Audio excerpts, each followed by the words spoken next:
Good morning, children. Today we are going to study about microbes in human welfare. Chapter number 10 in your NCERT book. Nowadays we are staying at home. The whole world is staying at home.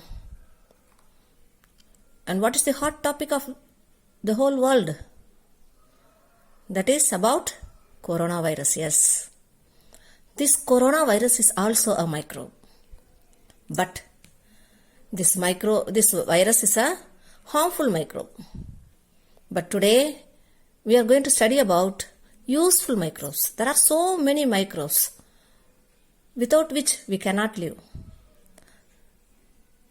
We are going to study about those beneficial microbes. What are microbes?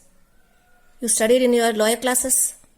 Microbes are tiny living organisms that are found all around, and we cannot see them with our naked eye, but we can see them under a microscope. Such organisms are called microbes. We cannot see them with our naked eye, but we can see them under a microscope. They are very tiny and they are present all around us. Such organisms are called microbes.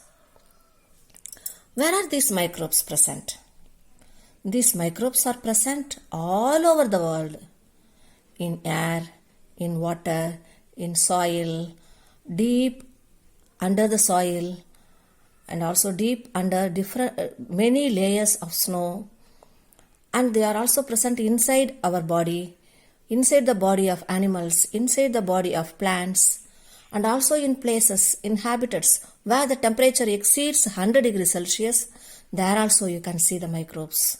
So microbes are all around us. They are present in everywhere. There are different types of microbes. What are the different types of microbes? Bacteria, protozoa, fungi, viruses, viroids, and prions. These are all different types of microbes. Prion, it's a new word to you. Prions are proteinaceous infectious agents. They also cause diseases and their body is made up of a protein. That is why they are called proteinaceous infectious agents. We know that we cannot see the microbes with our naked eye, but we can see them only when they are present in colonies. In a laboratory, if we culture the microbes in culture plates, they grow in colonies and we can see them with our naked eye. Open your NCERT book and look at page number 180. Here in this page, you see the images of different microbes are given. Page number 180. These are all different types of bacteria. This is rod-shaped bacteria. These are rod-shaped bacteria. Bacillus. Spherical-shaped bacteria. Coccus. Rod-shaped bacteria with flagellum. These are all bacteria magnified approximately 50,000 times or 1,500 times. And these are all viruses, different viruses. They are also magnified to 1 lakh to 1.5 lakhs time magnified. This is a bacteriophage. Virus, the name is bacteriophage. The virus that infects a bacteria is known as bacteriophage. This is a adenovirus and this is tobacco mosaic virus that cause disease in tobacco plants. And these two are colonies of bacteria and fungus. These two are not magnified because they live in colony. There are millions and millions of bacteria and fungi are present in these culture plates. So we can see them with our naked eye. The useful microbes we are going to study under different headings: microbes in household products, microbes in industrial products, microbes in sewage treatment, microbes in production of biogas, microbes as biocontrol agents, microbes as fertilizers. Today we are going to study about microbes in household products and microbes in industrial products only. Okay. Shall we move on to microbes in household products? Microbes are useful in synthesizing or producing so many food items. Look at this one. What is this? An idli. What is this? Bread. What is this? Curd. For preparing all these things, we use microbes. Without microbes, we cannot prepare all these things. There are so many other items are also there. Fishes, soya beans, bamboo sticks, bamboo shoots. These are all fermented, and from the fermented one they prepare so many food items. And also cheese is also prepared with the help of microbes only. We will study all these household products one by one. First, curd. We will study about curd. Curd is prepared from milk. How does your mother prepare curd? She takes some amount of milk. And then she adds some amount of curd in it.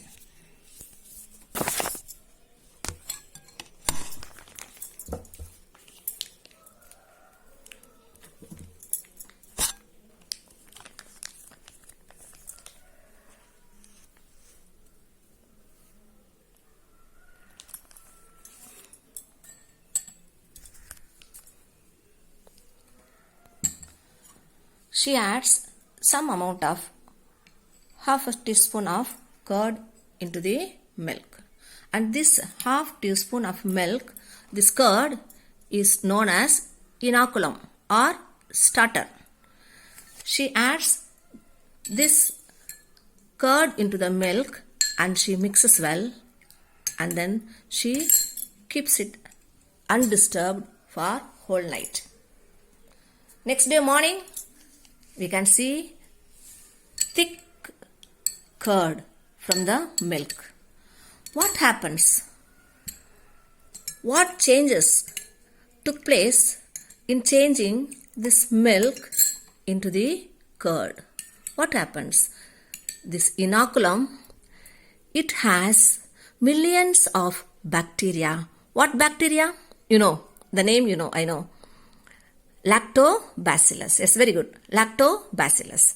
This lactobacillus, when we add some amount of curd into the milk, this lactobacillus, they started to grow. They grow in number by cell division.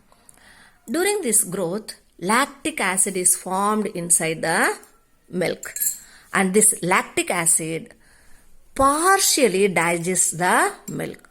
That's very important. You have to write partial digestion of milk protein happens. Then, due to this process, the milk is changed into curd. What is the advantage of curd?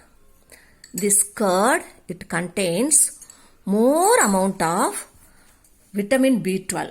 It contains more amount of vitamin B12, and also it checks the harmful bacteria that is present inside our stomach. When we eat curd, the harmful bacteria are killed by this curd, by the lactobacillus present inside the curd. This lactobacillus bacteria is also known as lactic acid bacteria and also lactic acid bacteria. Okay, next, idli and dosa dough. For For preparing this idli dosa dough, bacteria are used. We mix rice paste and urad dal paste, and then we mix together, and then we keep aside undisturbed the whole night.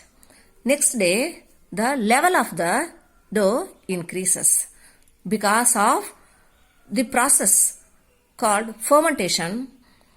By bacteria, carbon dioxide is released, and due to this carbon dioxide, the level of this dough increases, and with that dough we prepare idli and dosa.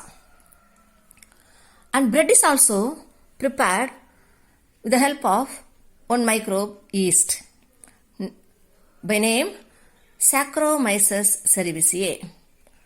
Bread is prepared with the help of yeast Saccharomyces cerevisiae. The Saccharomyces cerevisiae is also known as baker's yeast. And another product, toddy. What is that? Kallu. That is also prepared with the help of microbes. It is prepared from the fermenting sap of palmyra plants, palm plants. Fermenting sap from palmyra trees. Here also fermentation takes place with the help of microbes. Fishes, soya beans and bamboo shoots are also fermented with the help of microbes, and they are used to prepare various food items. Cheese is also prepared from microbes. There are two types of cheese, Swiss cheese and Roquefort cheese. Swiss cheese is prepared from Propionibacterium shermani. Roquefort cheese is prepared from a fungi, Penicillium roqueforti. And this Penicillium roqueforti gives the special flavor and blue color to the Roquefort cheese. So,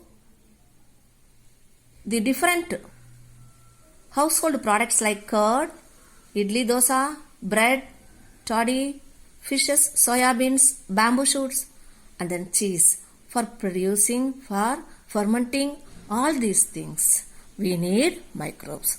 Without microbes, we cannot prepare all these things. Next, shall we move on to microbes in industrial products? Microbes in industrial products.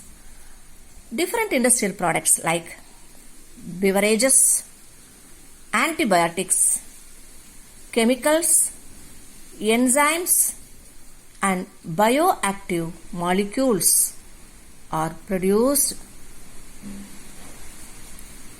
from microbes.